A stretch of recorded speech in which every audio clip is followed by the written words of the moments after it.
Good afternoon to all of you.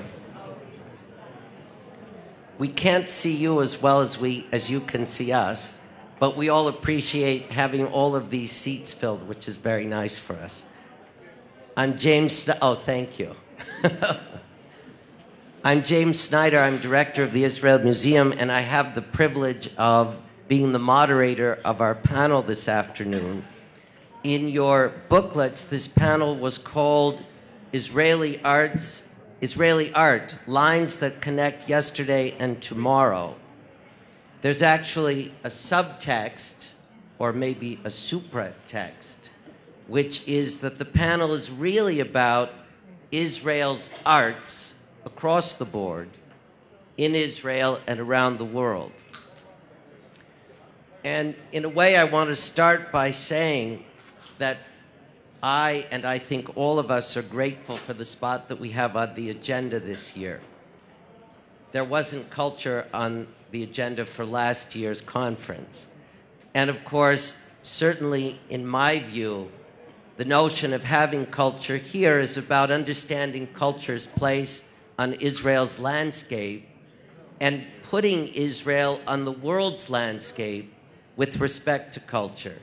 In a way, of course, this is putting a best foot forward from here in the rest of the world. And something of what we're going to talk about is the way that the arts from Israel are now so embraced in the rest of the world.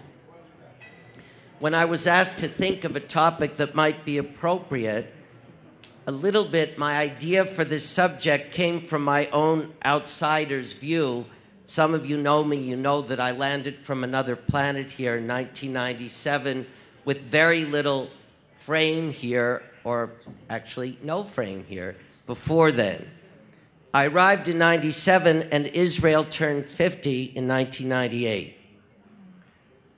And as I thought about a subject for today, I thought of something that I've been thinking about for a while, which is that there was something about being over 50 that stimulated Israel's ascension onto the world's cultural landscape. And certainly this has been a phenomenon over the 10 years and now almost 15 years that then followed.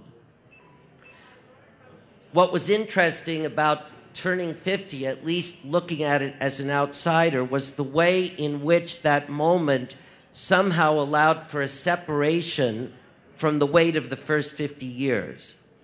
And perhaps what's unique about the arts in Israel, and certainly in the visual arts, is that there's been an ability to preserve a connection to a distinct heritage here while also achieving a profile globally. And I have to tell you that this is rare among artists from other countries in terms of the phenomenon of going global in this particular time. And in the visual arts particularly, and this is really the field where I feel I can speak with some expertise more than in others, there was a kind of perfect storm of that moment, at that moment, because the mediums of the moment, the rising mediums of the moment, video art, digitally manipulated imagery, somehow intersected with a natural talent here for new media.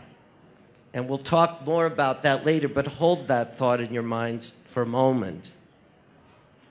Interestingly, not on purpose, as we assembled the presenters for today, the creative presenters for today, they are actually all in their mid-40s. And when Israel turned 50, they were all just turning 30. That actually refers to the creative presenters being the four that are here. The two of us on this end, in full disclosure, being Rivka Sacker and myself, are a tad closer to Israel's age, Israel's true age. From my point of view, from the Israel Museum, some of you might recall that in 2008 we presented an exhibition called Real Time Art in Israel 1998 to 2008. And this was exactly about that separation from the first 50 years of the history of statehood, while also preserving a connection to each artist's individual sense of heritage and of place. And what we saw in the art that we were looking at then was that a little bit about lightening up, about seeing the past with a different perspective, but not a detachment, and preserving a connection that was actually a little bit about having a sense of great pride in being able to celebrate the complexities and the eccentricities of this landscape. And from that period, throughout that period, and since that time until now, it's really been quite amazing to see the way in which art and the arts from Israel are being absorbed so rapidly in the cultural landscape in the rest of the world. My second point, from my own point of view, is about our own Israel Museum. As you all know, we completed the reinvention of our campus actually 2 summers ago, and our idea in doing that was to preserve a very strong founding vision about being a place of culture that would look at a continuum from the ancient to the contemporary, but against a backdrop architecturally that was firmly modernist, set in an ancient landscape.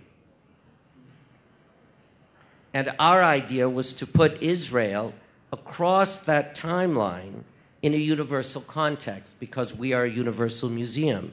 And what's happened to us in the now almost 2 years since that time is that in Israel, there's been a very gratifying embrace of the museum as a point of pride and a place of pride. And internationally, there's been an incredible response to what's been accomplished there. Our first 12 months after the inauguration of the campus brought 1 million people to the museum. This is not such a big country, and we don't have that many tourists. So this was something that was deeply gratifying.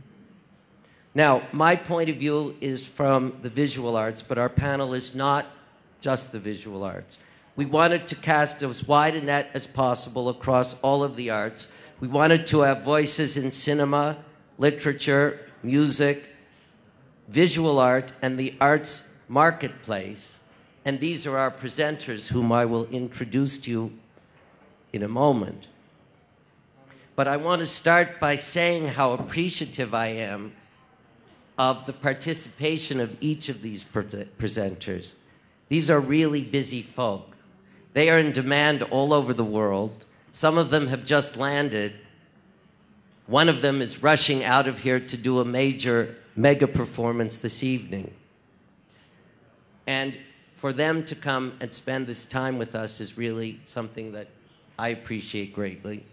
And as a museum director, I have to say that it's not always the case that museum directors have the opportunity to engage with creative artists. And one of the privileges of my platform at the Israel Museum is that, in fact, exactly I have that ability to engage with creative artists, and it's something that's quite rich.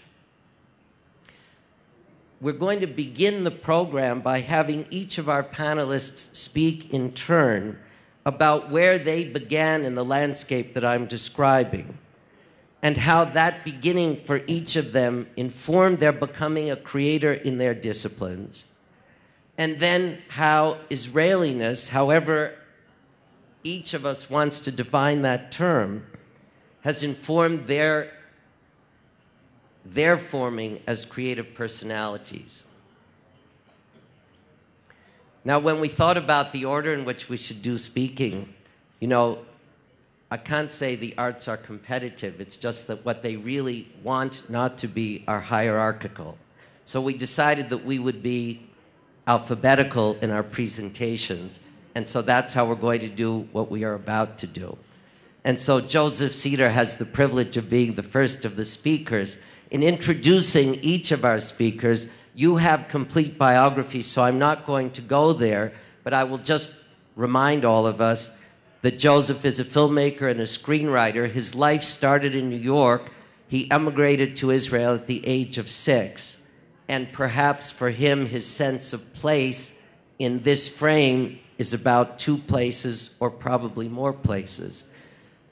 Just to pick out of his very distinguished biography, the point that his 3rd film, Beaufort, was nominated as Best Foreign Language Film for the Oscars in 2008. His 4th film, Footnote, was also nominated for Best Oscar in 2012 and won Best Screenplay at Cannes in 2011.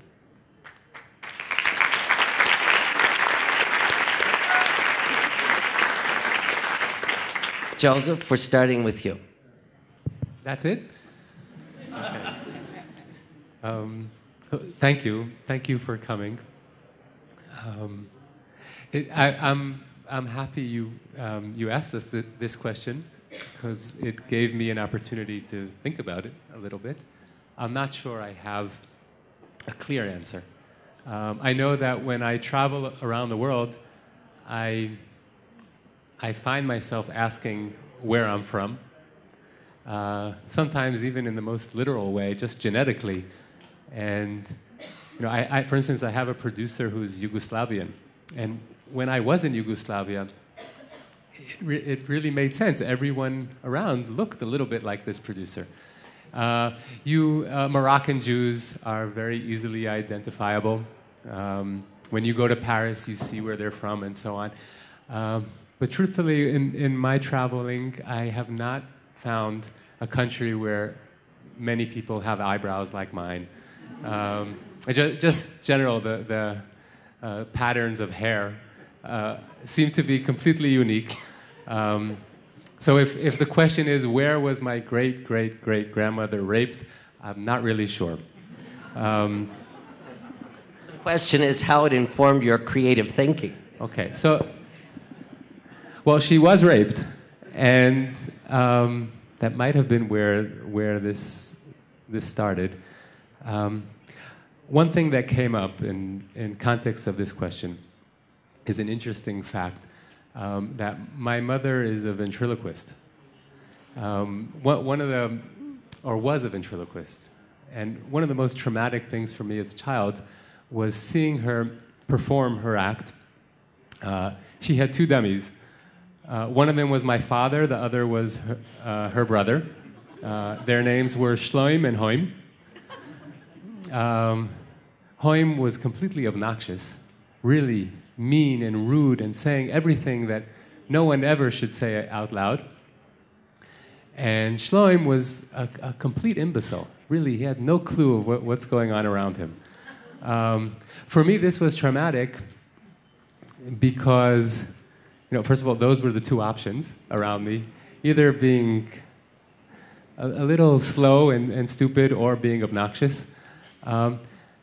And seeing my mother in the middle actually moving her lips. And since I knew what ventriloquism was, I didn't understand why no one in the audience was complaining that her lips are moving. And today I know the answer to this. A good ventriloquist is someone who knows how to take the audience's attention and point them or direct them to her dummies. I think I might have been the only one in the audience looking only at my mother. And that's probably the answer that is closest to an authentic and real answer. My mother is a mother of 6. She has a showmanship that is really uncontrollable. Nothing stands in the way of a good show. And I think something of that was funneled into my education. As a balancing factor, my father is a scientist, and not only isn't he a ventriloquist, he hardly talks. He doesn't move his lips for any reason. So I had those two influences, and I'm pretty sure that if I had to go down to the first nucleus of what I'm doing today, it has to do with those two people. Thank you, Joseph, and you've actually already stimulated a question that I've written down for when we finish this first part of the panel. Now, Etgar Keret. Etgar is a writer, notably, most recently of short stories, and I think 6 collections have been published thus far in 32 languages in 38 countries, a number that keeps changing as the months pass. He's also a writer of screenplays. Etgar was born in Tel Aviv and describes a family life which he says is a reflection of the breadth of Israeli society. a point that already connects to Joseph's point. He was recognized first and earliest for his film work and in Israel, and his 2007 film, Jellyfish, won the Camera d'Or Prize in Cannes, and his international profile in books has really soared just in this past decade in a very remarkable way. Edgar.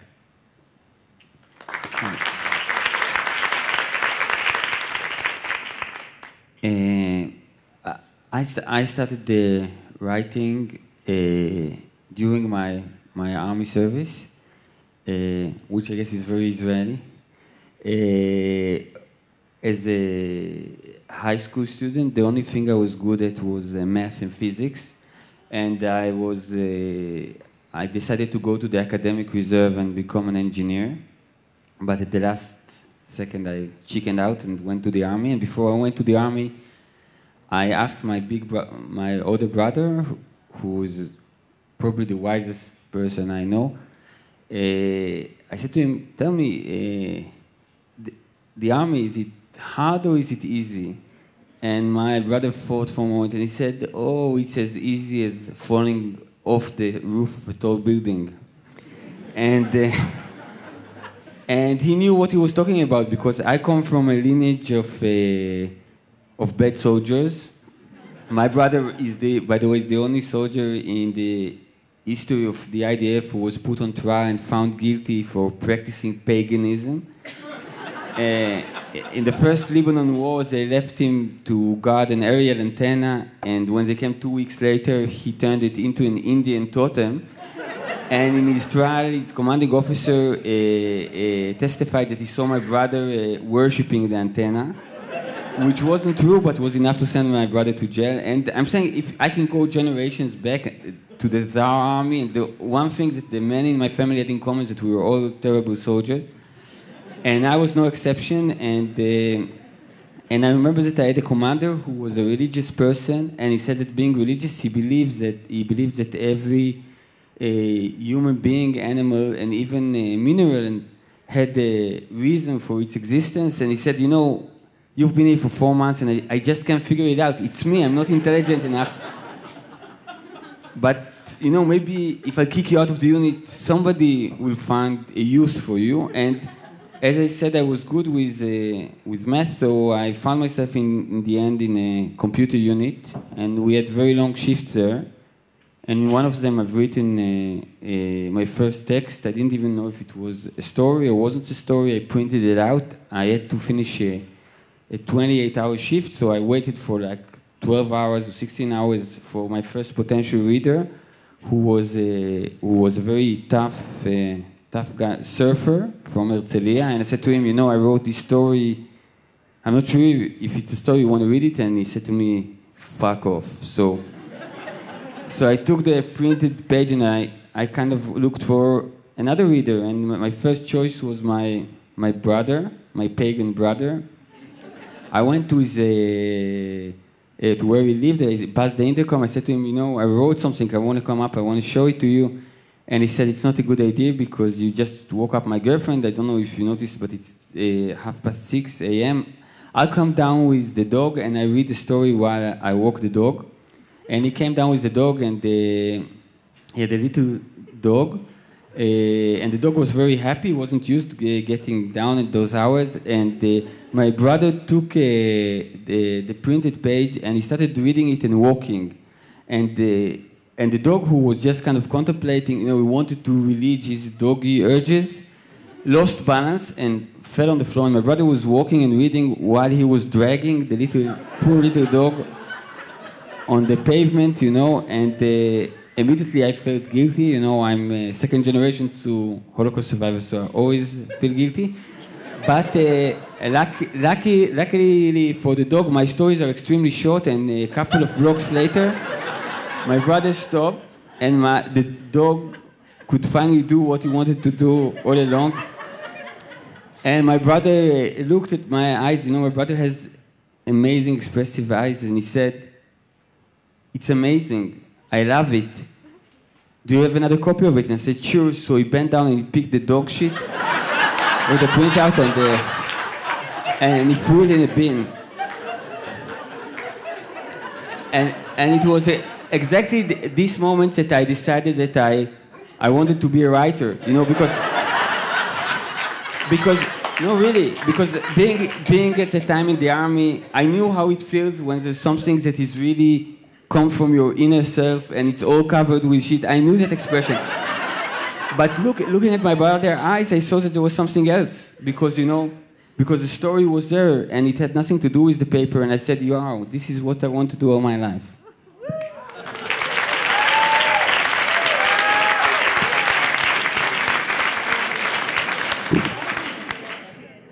I have to tell you all that as we were having our little conversation beforehand, Edgar said, is there a polite word for dog shit? And I said, you can use dog shit, but I was curious to know where it was going to come out in the story. Now we know, and it leads to another question that we'll discuss later. Next, we have Sigalit Landau, who is a visual artist in quite a range of mediums, including the ones I've mentioned before, but particularly video, sculpture, sculptural installation. Sigalit was born in Jerusalem, the only one among us, actually, who was born in Jerusalem. But as a child, she lived in the US and in the UK. And as a young artist, after being trained here, she lived all over the world before deciding to land squarely in Israel, where she lives and works now for quite a long time.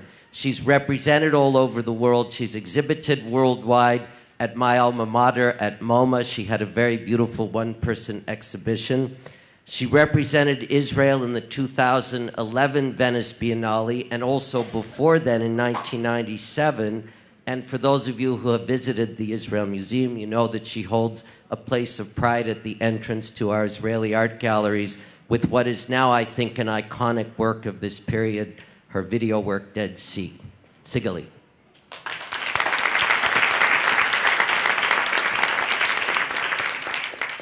Thank you very much, James. You're saying landscape, so I'm trying to literally sort of think about a cultural landscapes, and place is very, very important to me in my art. It's something that, in a way, installation or video, it doesn't matter. I usually start thinking about place in quite a blank way, and I don't know if it is because of the sort of childhood of traveling between cultures and feeling that one leg is in in Europe and the other in Israel. It has, I think, to do orientation with growing up in a family of people who are immigrants who have no memory, and they're looking out and trying to do their first connections to place. My father using the older kind of texts, being religious, and my mother being from a family of communists, of utopists, who were as radical after they came back from Birobidzhan to give up any identity, all their passports, and went to live next to the Freuds in London. And that's why I was on the line between Jerusalem and London. I was born in a neighborhood called Kiryat Yovel in Jerusalem. Then we moved to a neighborhood in the northeast.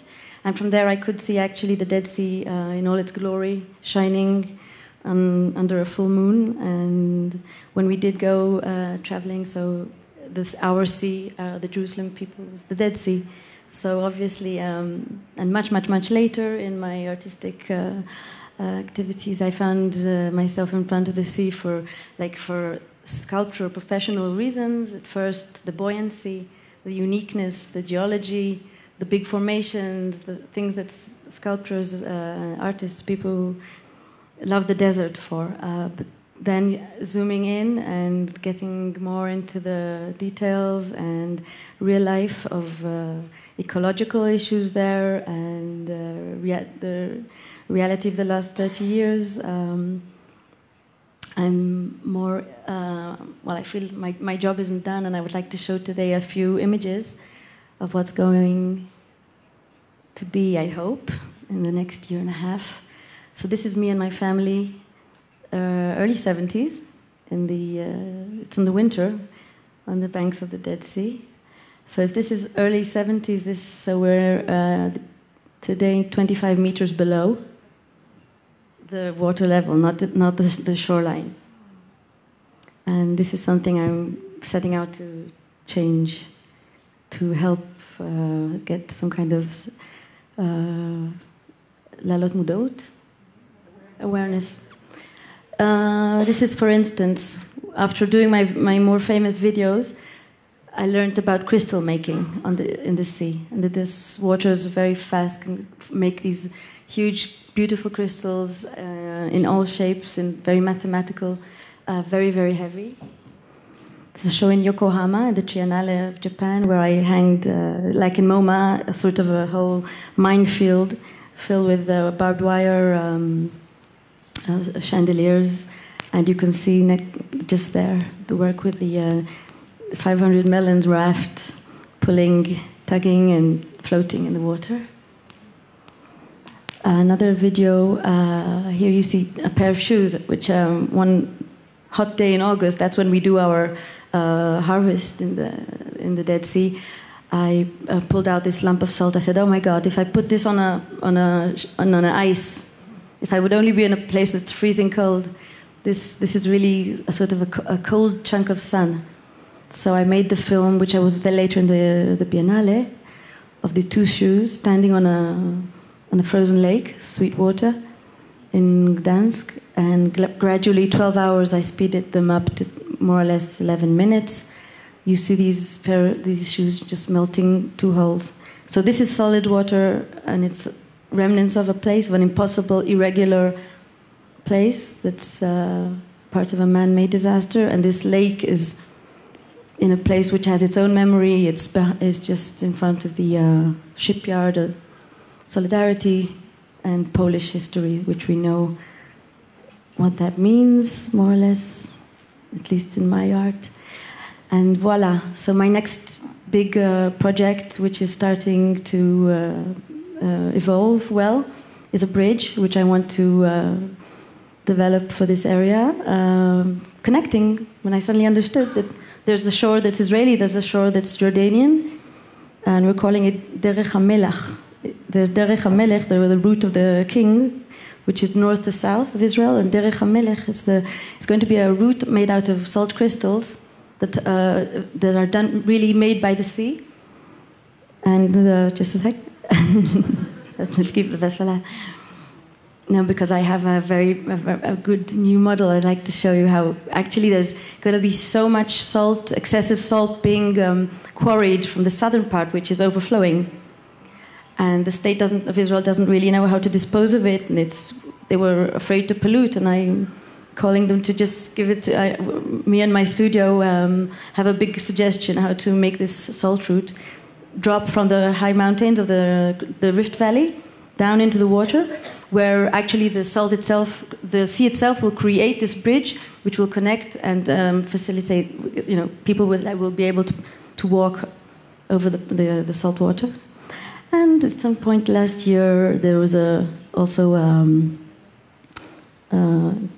flag. So I came to Shimon Peres, so our host today, really, and invited him to come to Venice to see the pavilion, the Israeli pavilion in the Giardini. And this is our photo opportunity. So we have a blue and white flag of Israel, and we have a blue flag coming from the Mediterranean, indicating that the sea is peaceful. And I turned it into a flag that says, let's hold our horses and for a better future for this area. Thank you.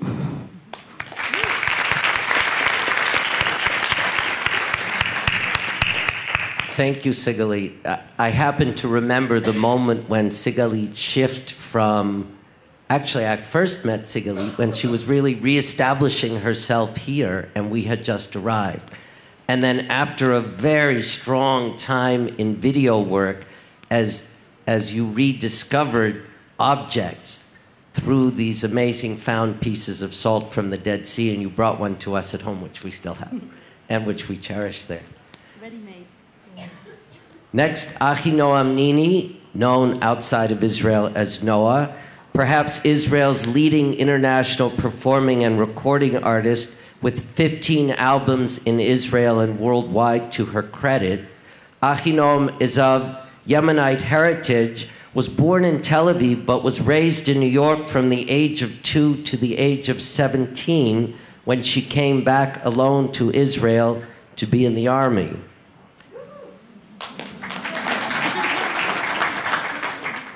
We encountered one another the very first time I heard Achinoam sing. What mesmerized me was the way that she synthesized traditions and cultures in her music. And this, of course, is something that resonates with us in the Israel Museum a great deal. Achinoam has sung and performed all over the world. She is known in many places. She's performed with great artists. She has performed at the Vatican for Pope John Paul II. But what's most memorable for me is that she's also performed at the Israel Museum. Achinoam.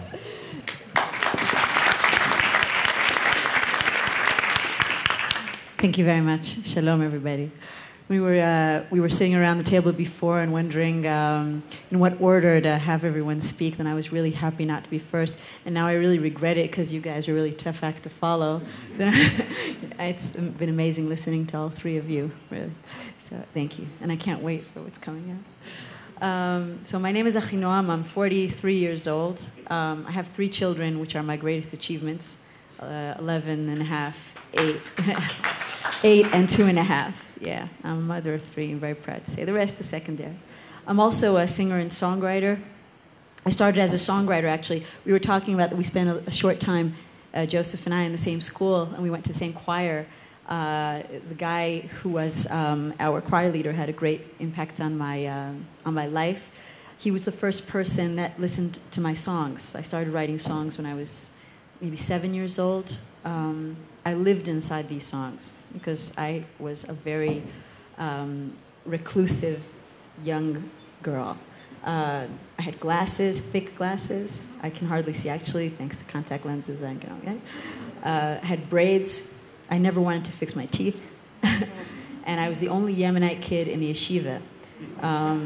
So my parents were Yemenite Jews, moved to the United States, and they were very nervous about my brother and I. My sister was not yet around. Losing our Israeli identity. The only option was a religious Jewish school. We were not religious at home. Actually, we lived in a pretty grungy part of the Bronx, not even in the nice part of Riverdale, to your question. We lived around Van Cortlandt Park, and it was a pretty bad neighborhood. And I thought it was a great neighborhood because I had lots of friends in Puerto Rican and African American. We called them black kids then. And we played around a lot. And then on the other hand, I was in a yeshiva with a lot of Ashkenazi Jewish kids, which were mostly from very rich families and religious. I had nothing to do with these people. And then my family was a traditional Yemenite home. So, we had pillows on the floor to that extent. I would never, ever even dream of inviting any of my friends home. So that was, I could say that was a huge identity mess up. And that's the reason I started writing songs. I lived in my songs. I could write anything that I wanted in these songs. I was a bookworm. I loved the English language. I learned to speak it fluently at a very young age and read it. To this day, it's my stronger language. I could speak it better than my parents, obviously, so I had a one-up on them for a while there. In fact, my father was doing his PhD in chemical engineering in Columbia University. When I was 10, I started helping him out with his papers so that they would be written more fluently. And my father's a wonderful guy, but English was never his big thing. Anyway, so I wrote songs, and then Avshalom Katz, the choir leader, was the first guy who listened to my songs and gave me an incredible amount of support. He loved them. I was not the soloist of the choir, actually, but he did give me all this love, and he took me to a professional recording studio and helped me record my song at the age of 12. And that's when I first started doing that. At the same time, I was very interested in math and physics. I was very good at math and physics. I was lousy at literature and everything else. I loved to read, but I didn't like to study about reading. I didn't understand why you have to analyze a book. You just read it and enjoy it. Why do you need to understand why this guy said that guy? I just couldn't stand it. So I also don't really understand, in general, I'd much rather make art and enjoy art than talk about art, but anyway. But math and physics I really liked. And so I thought that I would study that in university, but it didn't work out that way. When I was 15 years old, I came to Israel on summer vacation. I went on a trip in the mountains with some other friends from New York. And in Israel, I'm sure whoever's not from Israel, I don't know if you know, but every hiking trip where youth are involved, there needs to be somebody that has some kind of a weapon, normally a soldier or a reserve soldier or a parent with a license to bear weapons. In the case of this trip I was on, there was a soldier there. He was on leave. He was an officer who was just had a week break, and he decided to come on this trip. And I fell in love with him. Totally. To the extent that I was willing to go to the moon to convince my parents that I was a Zionist and that I had to go back to where I was born, even though I had no recollection whatsoever where I was born. And I never, ever wanted to be in Israel before that, because every time we came on summer vacation, I was like, who are these crude and crass people? I mean, I don't want to have any, and it's hot here, and I sweat. No, I want to go back to New York. But now, all I wanted was Zionism and blah, blah, blah. So my parents actually bought into that for a while. and the Sochnut and Tzofim helped me, whatever. I made Aliyah by myself for love. It wasn't to go to the army. I ended up in the army, but it was for love. For love. Love is the only good reason to do anything anyway. And actually I ended up marrying that guy, by the way, and he's the father of the 3 children that we mentioned at the beginning. Yeah. So I guess it has a happy end. There's a happy end.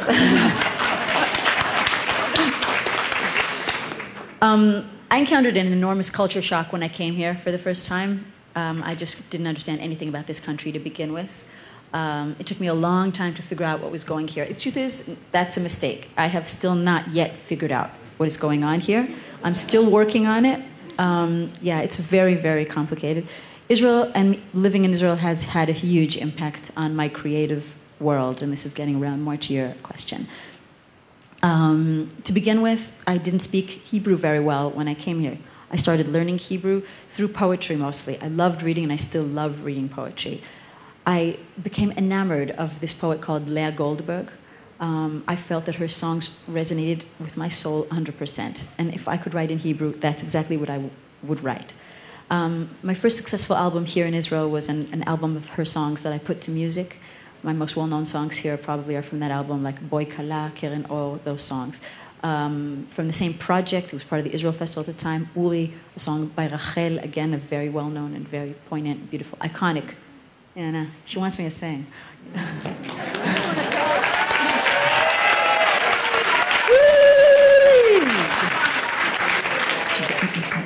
Calm yourself down, y'all. All right.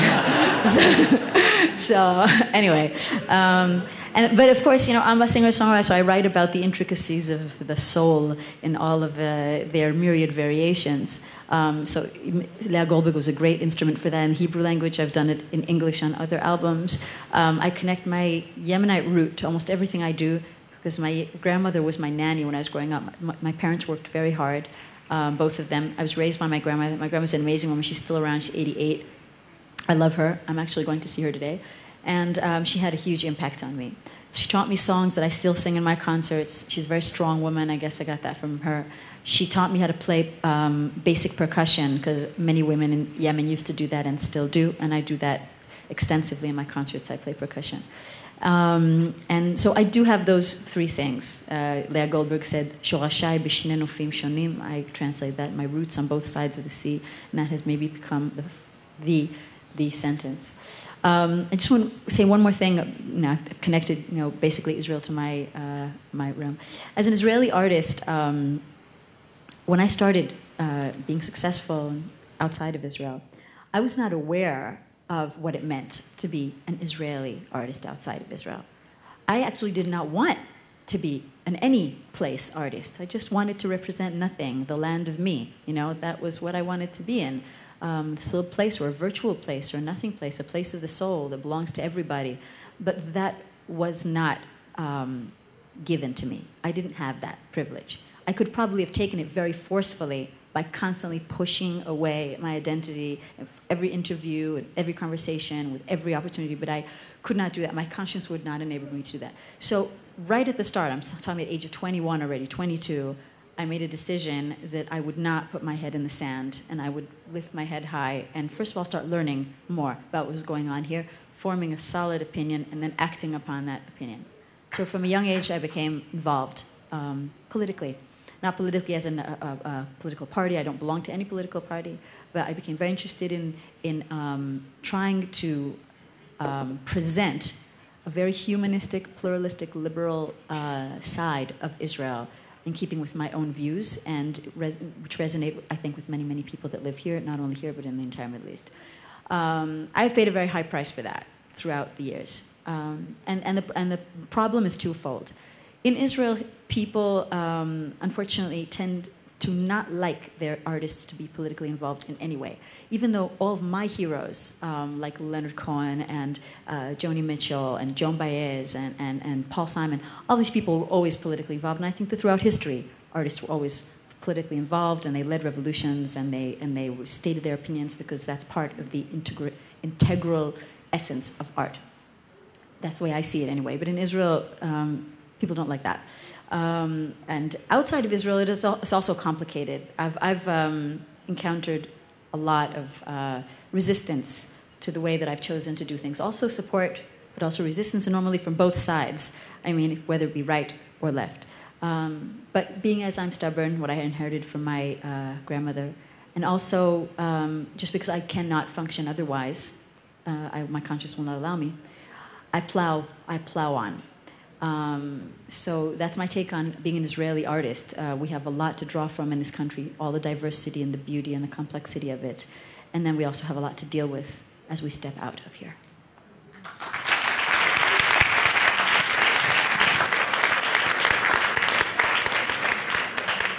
Thank you, Achinoam. And you know, if we could take a show of hands of how many among us were afraid to take friends home as children and then grew up to be independent personalities and creative across the board. Probably everyone's hand would go up. Last in our group, Rivka Saker, who is chairman of Sotheby's Israel and a director of Sotheby's Worldwide. Rivka, as I mentioned, and I are a little bit different from the others in the panel because we are not creators. We are observers, analysts, and in a way, purveyors of art or of the arts. In Rivka's case, Rivka was born in Tel Aviv. She lives now between Tel Aviv and New York. Her life has been about, in the first instance, all of the arts, then a focus at Sotheby's, where she did Israel a great service by helping to build Sotheby's in Israel, but then even more importantly, taking Sotheby's Israeli art sales to New York. This has been a very important point for visual art from here out in the rest of the world.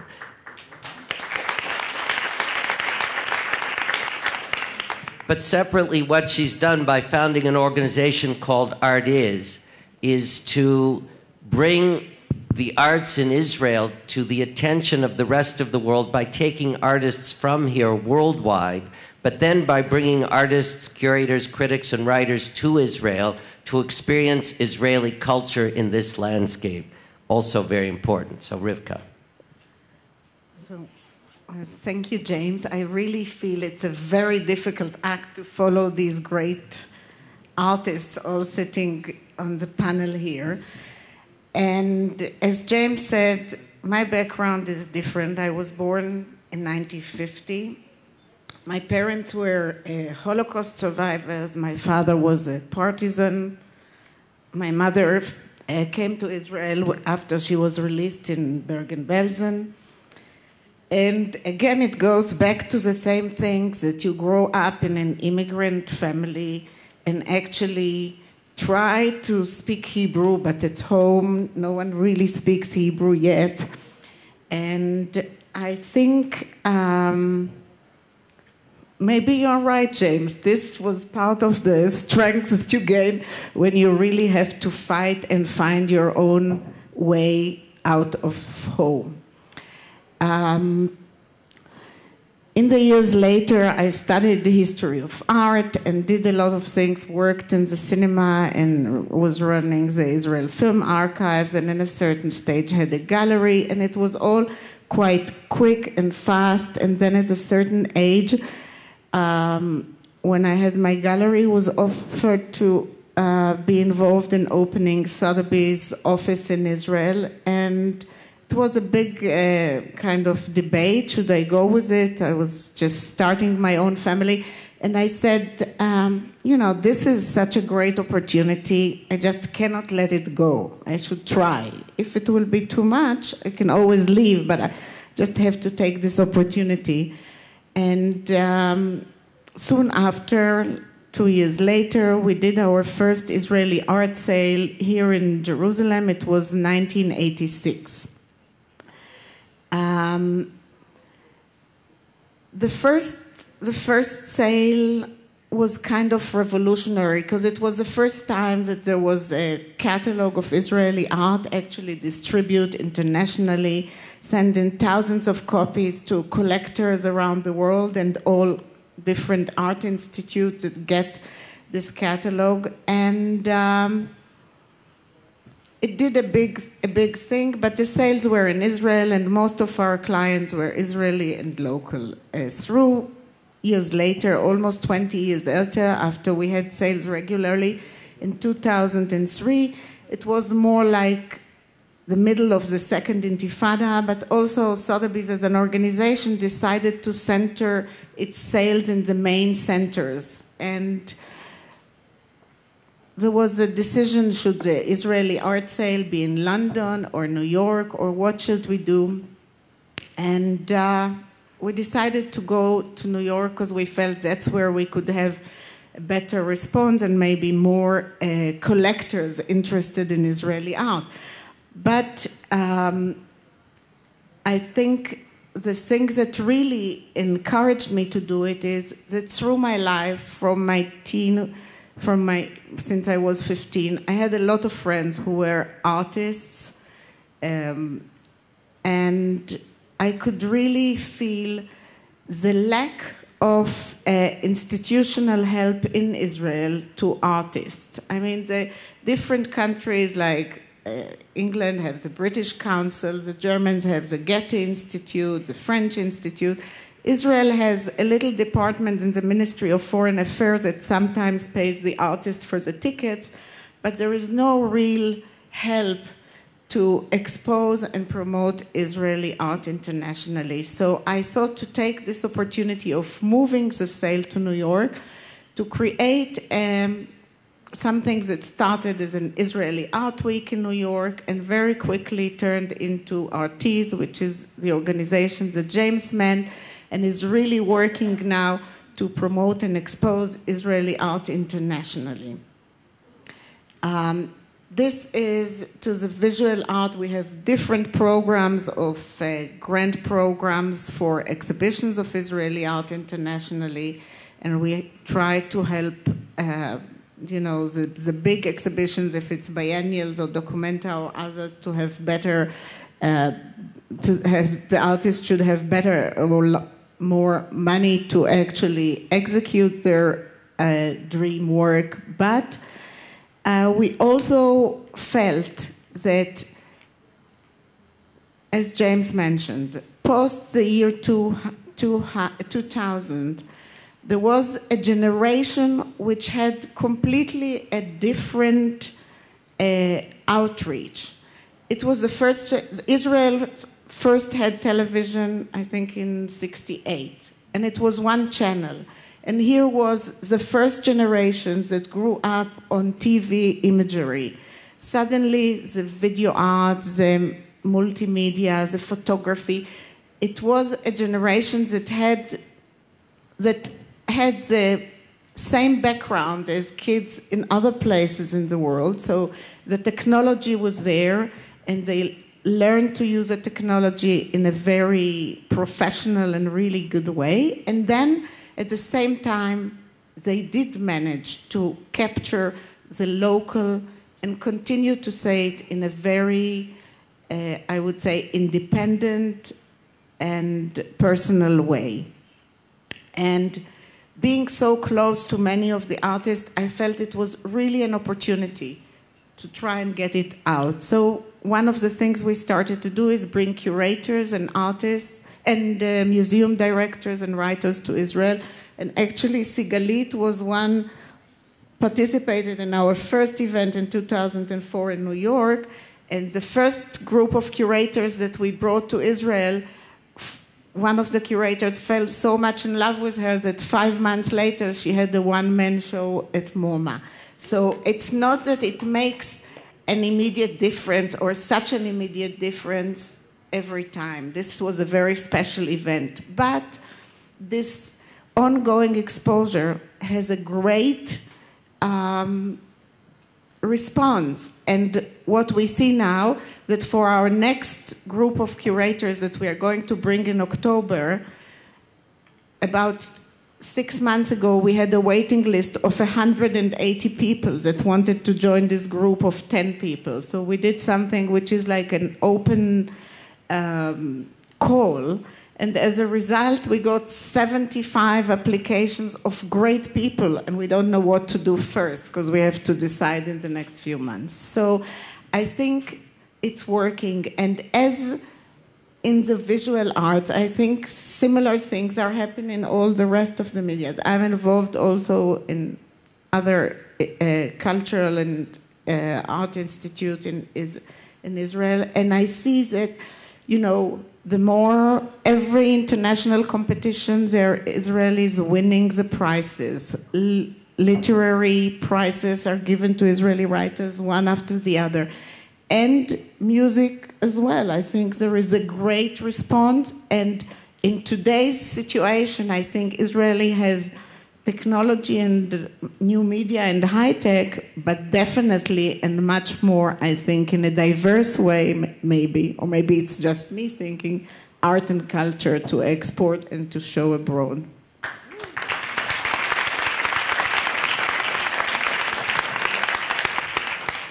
Thank you, Rivka. And just to come back to this moment of Sigalit being at MoMA because of that curator, Klaus Biesenbach, coming and seeing her work here and appreciating her work, this triggered a flow of exhibitions of artists from Israel at MoMA, something that simply had never happened before.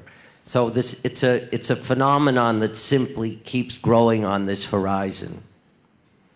Now, we thought what I would like to do is just frame a few questions based on what we've heard, and then turn to all of you and give you the opportunity to ask some questions of our panelists. So start thinking about those questions while you're listening. It's interesting listening to each of you. You know, we all know that art comes from life. If you come to the museum and you see these 10,000-year-old amazing river stones with the markings of faces that look like Brancusi, it's because people were thinking about themselves. And they were taking the first step toward representing that, in that case in a physical form, but later it comes in other ways and in other mediums as well. And the richer your life, perhaps the more there is to inform your art. We've heard this from each of you. And the more complex your life, perhaps the easier it is to inform a rich art. And, you know, the comment about being immigrants but not having memory, of course, being immigrants brings memory because memory is what informs the new place. And if you think about that, and if you think about the mix of the comments that each of you has made, and then come back to the point I made at the beginning about how remarkable it is that in a time when culture has become global, and, you know, artists in every medium are from somewhere, live somewhere else, work and perform in other places. And unfortunately, it brings homogeneity in most cultures, but you don't see that in the art forms that express themselves here and then go out into the world from here. And perhaps it's because of the particular richness, complexity, freshness, and newness of the history here and of everyone's personal narrative here. So my question for any of you is, why is it that this phenomenon exists in this way? And is it a challenge or is it a blessing to sort of make it and perform it here and then take it out into the world where you're really being among the few who represent something that's different and not something that's homogeneous?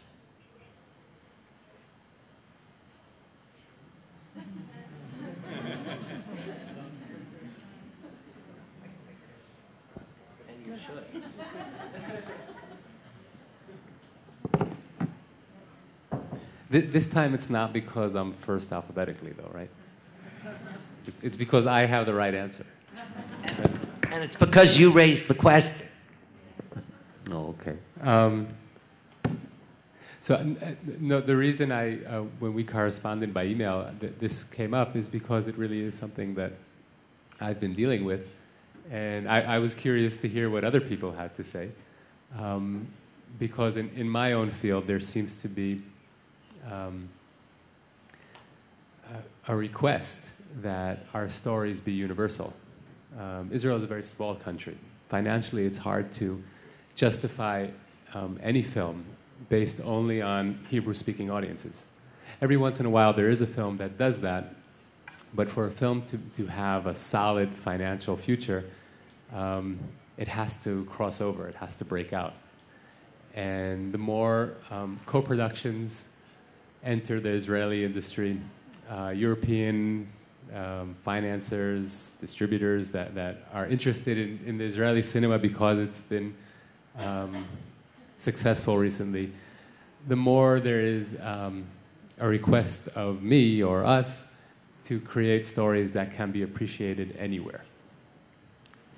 And at the same time, I can say that when I see a film that can be appreciated anywhere, or when I see a dramatic situation that could happen to anyone, in any place, in any time, it's usually not that interesting to me.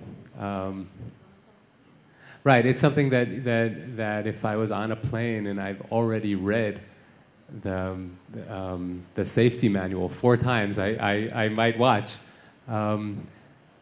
My biggest satisfaction comes out of creating a character or a situation that is absolutely unique. And if I can convince an audience that it's interesting with its uniqueness, then there's a lot of satisfaction in it. So I'm weighing my options right now in that regard. I don't know how far I can move away out of my own little shtetl, but I realize that as there are limitations for an Israeli filmmaker, I might have to. And I was just curious to hear what other people here have to say.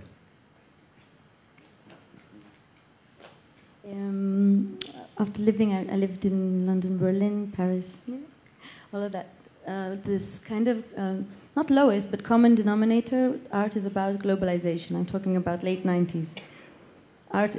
Everything is about this and this and this, and then we're all going to the same openings and seeing the same art, and I knew that this is not, it didn't nourish me, and it wasn't precise enough for me. That's why I think I came back and wanted, to make art that you have your audience.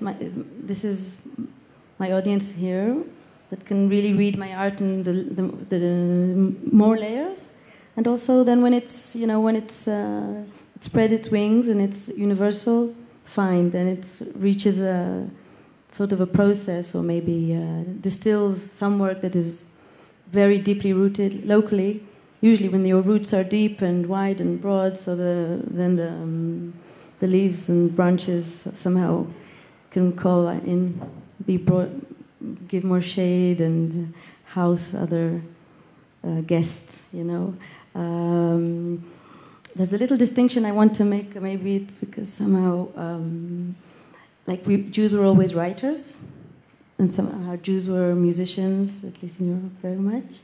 And in the beginning of the cinema, or I don't know, Hollywood was Jewish, and we didn't so much touch. That's what I feel, that it's somehow, I don't know, with Rivka and James being more from the visual side, material making, image making, sort of a non-religious depicting, abstracting, and using tools and using a play. That's the newer sort of, the newest art for us.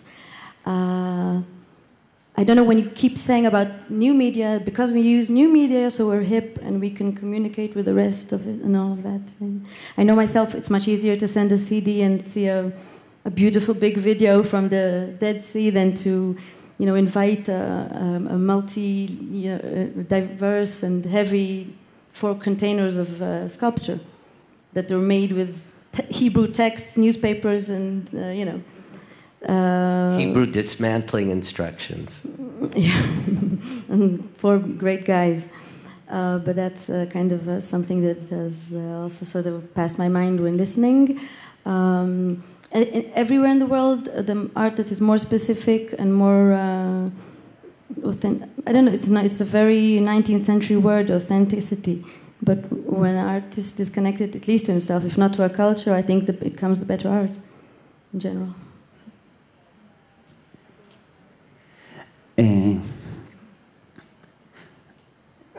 Well, I think I have a question that is kind of more abstract, an answer that is more abstract, and this year I need to speak about my family because everybody else did, so I don't know what to decide. Family, okay. Yeah, well... This is your material, so you can do it. Okay,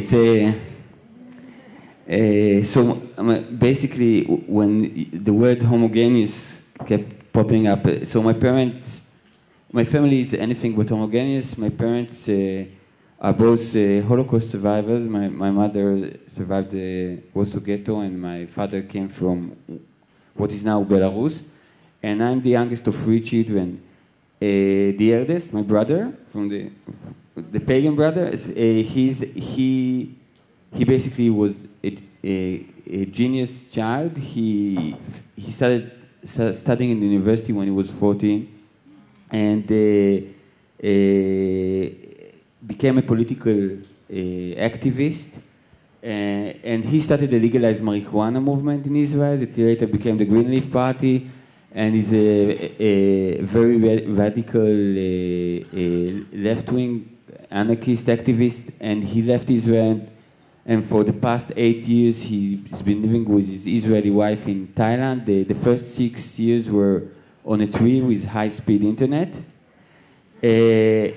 My sister lives in Jerusalem. She's ultra-Orthodox. She has 11 children and 8 grandchildren at the age of 49. I write, and many people ask me how come the 3 of you came out so different, because we are different politically, we are different in our choices. Every time, my sister, before living in Mea Shearim, she was a settler, and so when me and my brother would go and visit her, my brother would say that it's the only time he goes beyond the 67 border and doesn't return handcuffed in a police car, But we still kind of managed to have a very happy and warm family.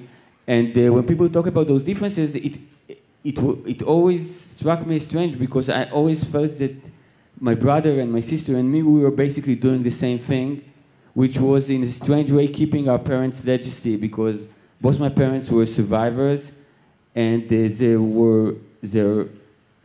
amazing people. My father died not so long ago, but they were amazing people.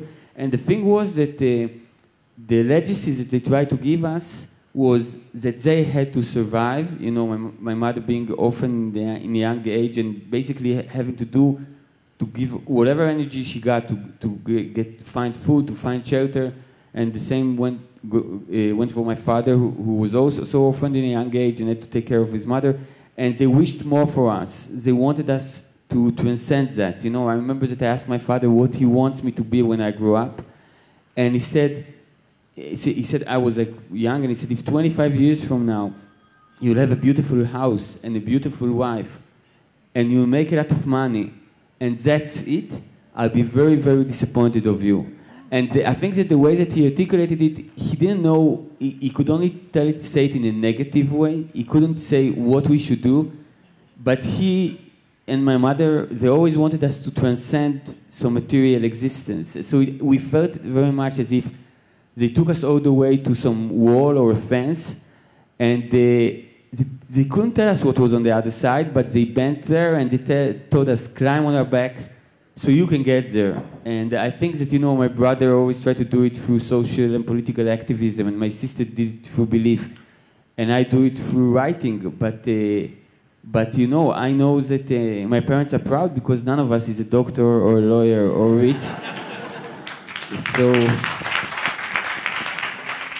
I think we could have a show of hands on that one, too, with regard to our parents' pride in doing non-conventional things.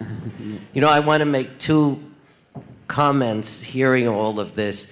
First to Sigali, you know, your ancestors made those river stones into faces 10,000 years ago.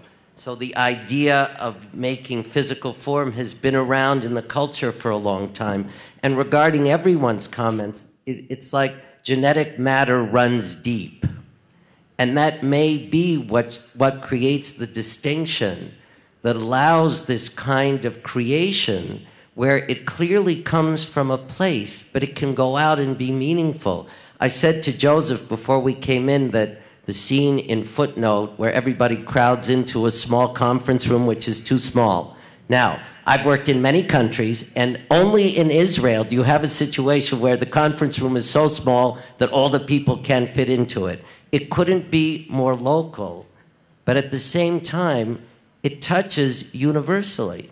And to me, it's a puzzle. This remains an open question, but I think that's what gives richness to all that each of you does. One other question from here, and then to the audience. Joseph started by saying a very touching thing, which is that he doesn't know where he's from and he can't figure out what he looks like. You know, but sitting here now, I've been wondering where you're from. Because I think you and Stanley Fischer came from the same place. Wait. Stop. But where is that place? How come I don't have any relatives that look like you? Wait. This is exactly the point I was about to get to. Because I'm bringing up my children to meet people like you. You've done some good things for the Israel Museum, but if you can contribute something to our gene pool, that would be amazing. But Joseph, this is great.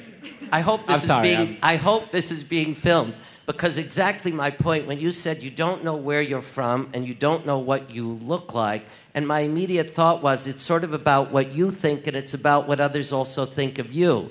Now, I did drop in from another planet. Stanley Fischer and I do not look alike, except that we're more or less the same size. We both have white hair and glasses, and we always wear suits, and everyone confuses the two of us. But I have to reassure you, it's the same gene pool. And it is also the case that I think my father would be proud that I wear lavender socks and I'm a museum director, not a doctor or a lawyer. So the question that I wanted to come to, and it comes back to Achinoam, who said, I really didn't want to be an Israeli artist performing out in the world. Every one of you works here, performs here, produces, presents here, and also does that out there in the rest of the world. How do you feel? Maybe this is part of Joseph's confusion. How do you feel about the response to you and your creativity here, and is it different outside of here? Hello. Just first, specifically about me in that case, my comment was really regarding I have now a 23-year career. So we're talking about way at the beginning when I was really young and I had ripped up jeans and I just, wanted rock and roll. I just didn't want to be from anywhere. But really, just right at the beginning, as I said, I realized that I was from here, and then I started exploring and seeing how interesting it was to be from here, even when it was and is very difficult. I think that we Israeli artists, we do have we have a privileged position in that sense, that we can come out to the world for whoever really cares about this country, and I care about it and I love it. We can leave this place with all of its complexity and its problems, and we can first of all see what's out there, and we can show people or talk to people, we can meet people, we can make friendships, we can create relationships, we can break stereotypes, we can make a difference, and I think that everyone here does in their own way. And I find that to be very, very, very, very, very important. Even when we don't mean to, or we don't want to, or we're busy doing other things, we invariably do that. I felt for years that I became a sort of an Israeli ambassador of my own right. Not that I represent Israel, but I represent people here in this country, and a spirit that wants to live in a different way. There must be another way. I wrote that in a song once, and I do believe it, that there must be. And so in that sense, I think that we all have that that job and that right and that privilege. And also to refer to the point you made before, I just did want to make a point. I don't think that it's at all interesting to be universal without being specific. I mean, it's just not interesting. Why should I do that? I remember when I was a student at the Ramon School of Jazz and Contemporary Music, and everyone was singing a lot of standards and everything. And growing up in New York, I knew a lot of standards, and I listened to Ella Fitzgerald, and I loved it. But why in God's name would I want to just sing a standard that somebody's already done a million times before? What is interesting about that? Why? I mean, if I don't have something to say, interesting to say about something, and if it's not unique and very, very personal and even idiosyncratic or enigmatic, I don't really think that it should be out there. And being as we all draw from what is closest to us, from the images of our childhood, from the genetic memory of our ancestors, from the things that bother us or our dilemmas or our complexities, then naturally we will be showing something that has to do with our childhoods, our country, and the complexity of our country. And that's wonderful. And anyone can resonate with that even if they don't know Hebrew. You know, I've sung in Hebrew for millions of people around the world now. Sometimes they don't understand a word I'm saying, but they love it. And I try to figure out why. Why? It's because I love it. So I sing it with love, and I can convey something to them. And I sing, you know, in Italy, which is a country that I go to all the time, one of my most well-known songs is Uri, the song, Ben lo היה לי ילד קטן, Uri יקרא לו Uri sheli, about a woman who's longing for a child. Now, they love that song, and they sing it without knowing that. And I'm sure that they don't understand the words, but they know, they feel the longing and the love and the resonance with this deep, deep place, which is both feminine and very, very specific, and at the same time universal. So when it's real, and when it resonates, and when you feel it, when you vibrate, when you can't live without it, and when it's so pure for you, and when you're an artist, then you can convey that to people wherever, and then it'll be interesting. Otherwise, it's just not.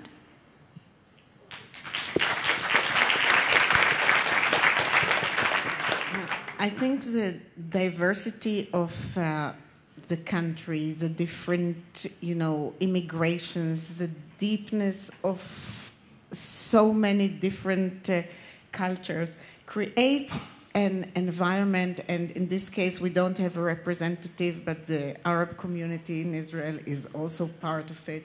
And I think all of this together creates a situation where people that come here and are exposed to this diversity, to this real voice of all the interdisciplinary arts, they cannot not respond to it. And I just want to say that when I talked before about exposing what's happening here to curators, museum directors, we are doing now another thing here in Jerusalem, which is the Jerusalem Season of Culture, which was started by the Schusterman Foundation, but is happening partly in the museum.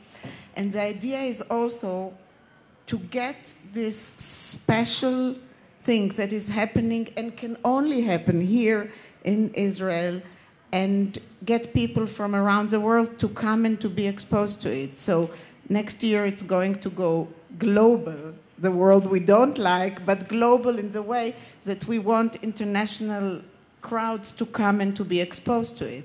This summer we have a great project that is going to take place in the Israel Museum, which is a Ron Arad, it's called 720 Degrees. It's going to be in the sculpture garden of the Israel Museum for 3 weeks, every night from the 15th of August to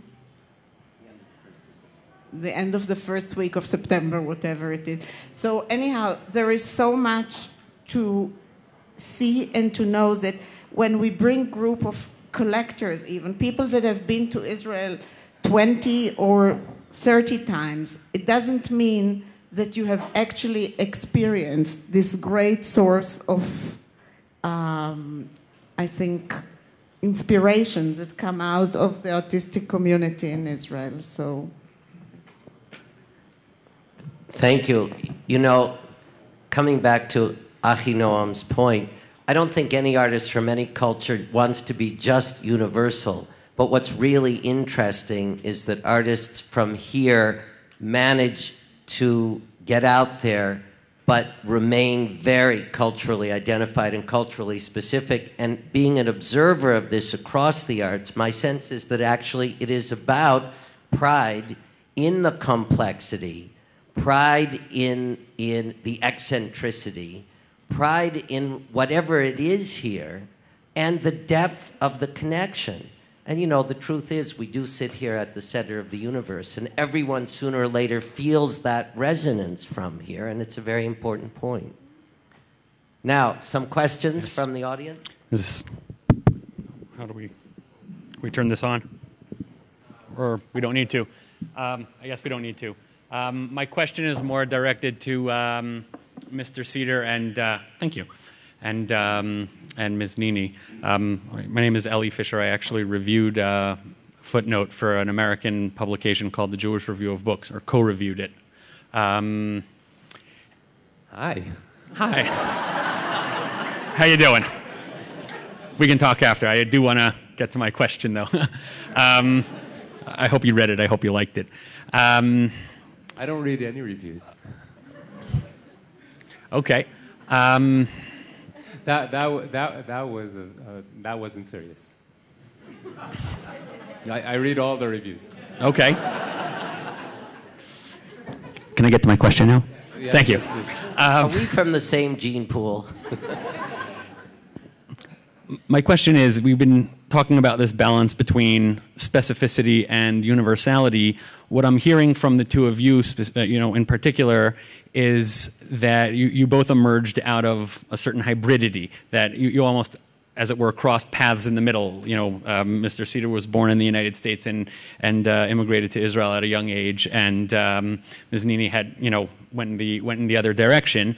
And it's something that I wonder about this, not necessarily because of myself, because I moved to Israel as an adult, but with my kids, that they're growing up with this sort of hybrid identity, living in an American English-speaking home in the heart of the Israeli city of Modi'in, and it's a concern. But I also, the two of you inspire me in that I see that this hybridity can become.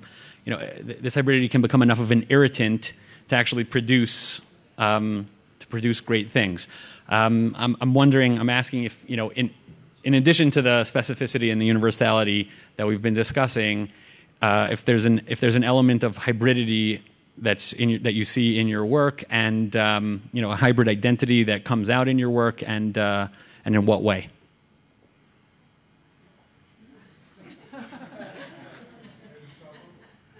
The American-Israeli duality is just the beginning of it. And as an Israeli, I grew up with two cultural heroes. One was a fearless warrior, the other was a great scholar. And I mean, everywhere I've turned, there have always been two contradicting values that somehow I'm expected to synthesize. At the end, I think it's good to have more than one influence. But I'm pretty sure this is true for. I think we spoke about this before. Being an outsider has served me well, and I feel like an American in Israel, or I did as a child, and I understood what was Israeli in me as. When I was in the U.S., like I became rude and adventurous and just tough, not in my Jerusalem neighborhood, but in Teaneck, New Jersey. I think that having this hybridity, as you call it, is a huge advantage at the end, even though you might suffer at certain points of your life, especially as a child. But at the end, it broadens your horizons. And it makes you much more humble and compassionate, because you just can see things from a different perspective. Mostly compassionate. And I'm very happy that my parents, the way that they led their lives, and that they're traveling and moving around for whatever other reasons, I'm glad that they gave me the opportunity to have that in my soul. And your children will probably be the same. Hope so. I know that you don't write about books, but can I answer too? Please. By the way, my wife doesn't generally read books in Hebrew. I occasionally do, especially if it was written originally in Hebrew, especially if it can't be translated, like Chaim Sabato or something like that.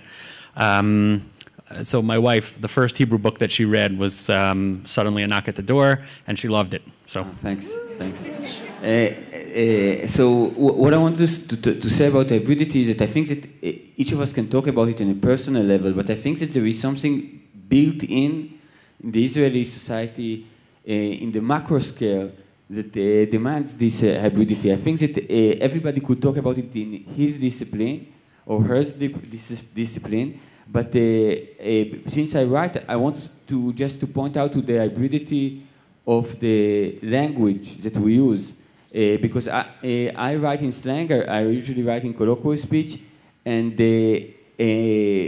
only when my books started getting translated, I understood what kind of unique slang we have in Hebrew. Because the thing is that the Hebrew language existed only as a written language for 2,000 years. People spoke Yiddish, people spoke Ladino, people spoke other languages. They knew how to read Hebrew, they knew Hebrew very well, but they didn't use that language. And what happened was that at some specific point, this kind of frozen language got defrozen in the big microwave of history, and suddenly people started speaking that language. And they lacked 2,000 years worth of words. Because I'm not saying that we didn't have a word in Hebrew for a smartphone, we didn't have a natural word for a water faucet. You know, we didn't have words for many things, you know, including verbs. And what happened was that immediately you had this language that was extremely ancient, conservative, religious, but the need of those 2,000 years worth of word made it also completely chaotic, anarchistic, open to importing words from other language, open to inventing words. And the thing is that in Hebrew you have this unique thing that when you speak in sentences, unknowingly you switch registers. You use, which is something that, let's say, you can't do in English. You can't say a sentence that is half a King James Bible and half a rap song. But in Hebrew you do that. And one of the examples that I always like to give is that when two Israelis part, they say to each other, Tov yalla bye. Now, Tov... Yalla nu bai. Yalla nu bye? Yalla nu bai. אז זה שלוש שפות, זה גם יידיש. No, yeah, but... So, yeah, this is the Yiddish take on it, but the Tov yalla bye thing is, the word Tov, which is good, but it's also fine, okay, then Tov is not only a biblical word, but it's the word from the first chapter of the Bible, when God created the word, he saw it was good. So you use this ancient biblical word, then you say yalla, which is basically vamos in Arabic, and then you say bye, which is in English. So it's like three words, each of them come, I don't know, connected to one of the three existing monotheistic religion, and people who say that think that they speak Hebrew, you know. So I know that when I work with my translators, you know, I send them a story. They always say, "Oh, it's great," because they're polite, they're not Israelis, and then they ask me up or down, because in other languages you could either lift everything to high register or take it down to a lower register. You can't do this roller coaster thing that you constantly do in Hebrew. But in Hebrew, this hybridity or this paradox of kind of being ancient and at the same time young, you know, being very conservative and religious, but at the same time very open-minded and anarchistic. It's something that exists in every sentence that people utter when they speak. So the hybridity is not only our personal biography, it's basically the infrastructure and the basic molecules of our existence as people. Last thing about the subject, that we're like kind of very happy and content and feeling with our culture, and if we're hybrid with the West or with Anglo-Saxon culture and Europe. But when in fact in a few generations, I'm not saying that there won't be more people, immigrants, of course, always is. Our other is East. Our other is our neighbors. They're Arab, and there's other sections in our society which is less sort of there's difficulties, and there's in this culture of not all, there's a lot of imbalance. And when I somehow start to come across people from the 80s, 90s who have no sort of, their parents and parents were born in Israel, and they have no kind of little bit more, how do you call it? We'll have to find a word for it. And they're monocultural, even if they can speak English well, but they're monocultural, and this sort of narrow perspective, I really have to start going a little bit wild, and it can't be that we can't allow ourselves to be so centered and unaware, or lean on the history, our past, our European model, and not wake up and reach across to the cultures, either surrounding and inside us, the East and the West, the Sephardi Jews, the Ashkenazi Jews. And somehow it's still there. There's wounds that are opening up, and they're from the 60s, and we shouldn't be so smug and so proud about us. Our culture has a lot of problems as well. I agree. No, we're finished. No, Sigali, you make a very good point, because it is a question about what will happen in the next generation. And that is the reason why the richness of the cultural foundation that's happening now, which sits on the top of so many generations of other cultural foundations, becomes so important. Now, it's 5:30. We're happy to have another question or two if we're allowed to go over our time. Okay with everyone? Yes? Oh, here, yes.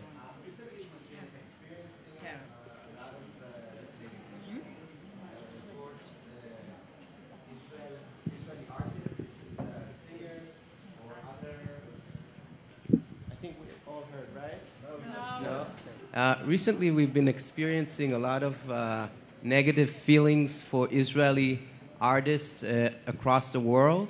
And we talked about the Israeli identity of all of you, or some of you. And I was wondering, how does it make you feel? And how do you think we could improve and reduce these kind of actions, like with the Philharmonic in London, and etc.? Yeah, she's building a bridge, a salt bridge. I'd build a musical bridge. I can definitely answer that, right? I experience, I don't know about them, maybe because they do their work at home a lot, and they stay at home, and then their stuff goes out, but they are not really exposed to the public as much, maybe in special events or whatever. But me, I'm exposed to the public all the time, and so I bear a lot of the brunt of that, what you're talking about. So, in fact, it's twofold, because in Israel I have demonstrations from the Israeli right, and in Europe I have demonstrations from the European left. The Israeli right, of course, is very angry at me almost always for the last 20 years, since I, for the first time, said I wouldn't perform in the occupied territories, and got all the flack, almost got killed and whatever, and been continuously saying all things that I believe in over all these years. And the European left is just, if you're not going to take your Israeli passport and burn it in a bonfire in the center of the city, then they're going to be there demonstrating against you at this point in time. What should be done, if you ask me? The answer is purely political and nothing else. I think anything else is just burying our heads in the sand. Let's be nice. Let's do this. Let's send the artists as our ambassadors. No. We have to make peace in this country. We have to get on with our life. We have to stop beating around the bush. This country has to make peace. We have to, in my opinion, totally, it's my opinion. That's me. Two-state solution, and get on with it. Start building trust with our neighbors, starting being part of the international community, stop being paranoid, stop being arrogant, and the way that we tend to behave. With all due respect to us, and we have a lot of respect, we deserve respect, we're a great people, we have a beautiful country, we deserve to live, blah, blah, etc., etc., etc., and so do the others. So if you want to know when the demonstrations will stop and when the antagonism will stop towards Israeli artists, is when Israel will get its act together, where the government will do it, where the people will understand that it is in our best interests for that to happen. As artists, as business people, as human beings, first of all, as being a mensch. This country needs to be mensches, as we say in Yiddish, even though I'm Yemenite, but I grew up in a yeshiva, right? Right? That's what I really think. And we artists, we do our best. She builds bridges, But, and I write songs and I perform with Arab artists around the world and I do whatever I can, in my own realm, and I think everybody has a responsibility to do it in their own world. I mean, even if you don't want to have it touch your art or whatever, even if it's just how you vote, go and vote, go do the thing, and I'm saying this from a humanistic point of view, not a political party, because peace, as we know, can be made by anyone. It can be made by the right, it can be made by the left. It's a philosophical thing. So I really believe we all bear responsibility for that, and we should just go ahead and do it. One more question. One more.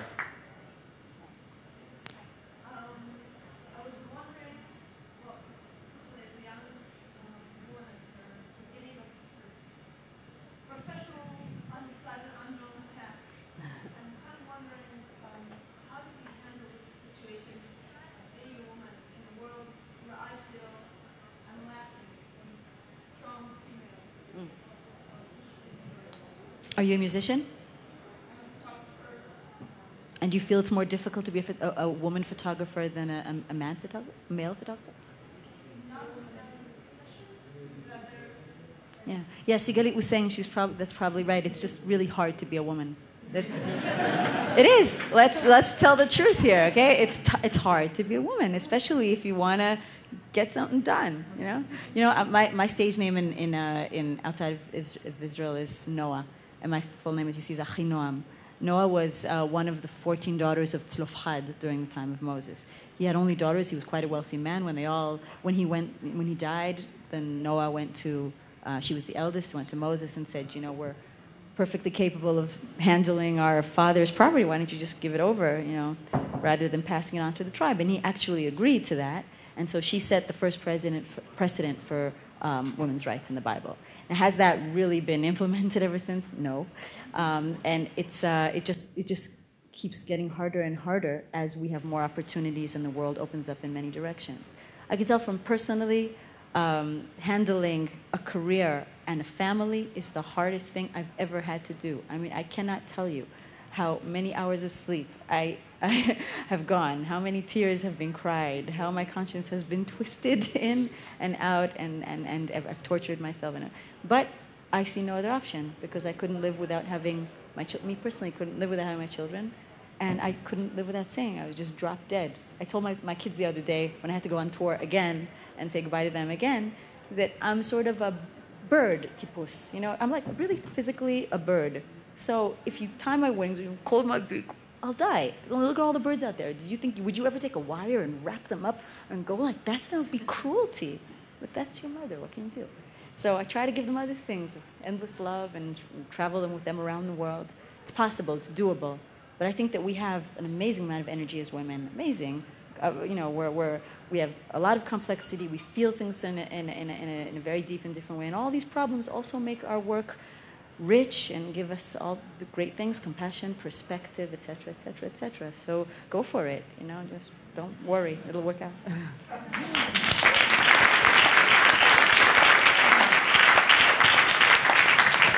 I'm getting the signal from the back that we need to stop now.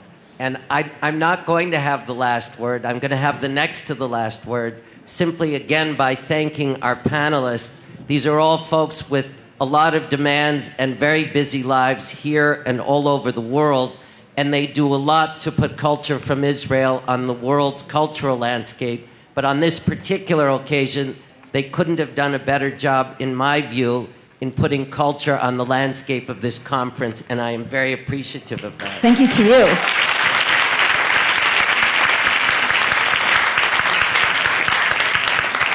And finally, the last word will be a word in song by Achinoam.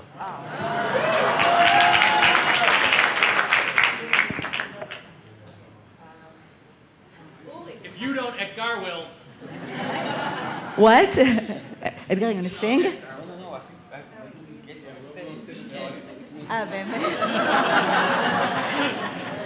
Who's the girl who asked the question? You see, men are always looking for excuses to run away. And then the women are taking their example. Okay, I didn't plan this, and I'm just going to sing you the song we were talking about before, which is called Uri. It's normally accompanied by guitar, but I'll sing it to you just as is anyway. By the way, just an interesting anecdote, that this song was actually written this way. So I wrote the music to it without an instrument. Just as you hear it now is the way it was written. The rest came after. בלו היה לי ילד קטן, שחוט על טלים ונבון, לחוז בידו ולפסוע לאט לאט בשבילי הגן, ילד קטן. אורי יקרא לו, אורי שלי, רך וצלול הוא השם הקצר, רסיס נהרה לילדי השכחה. אורי יקרא לו, אורי יקרא, עוד אתמרמר כרחל, עוד אתפלל כחנה בשילה, אחכה לו, אחכה לו. ולו היה לי ילד קטן, שחוט על טלים ונבון, לאחוז בידו ולפסוע לאט לאט בשבילי הגן.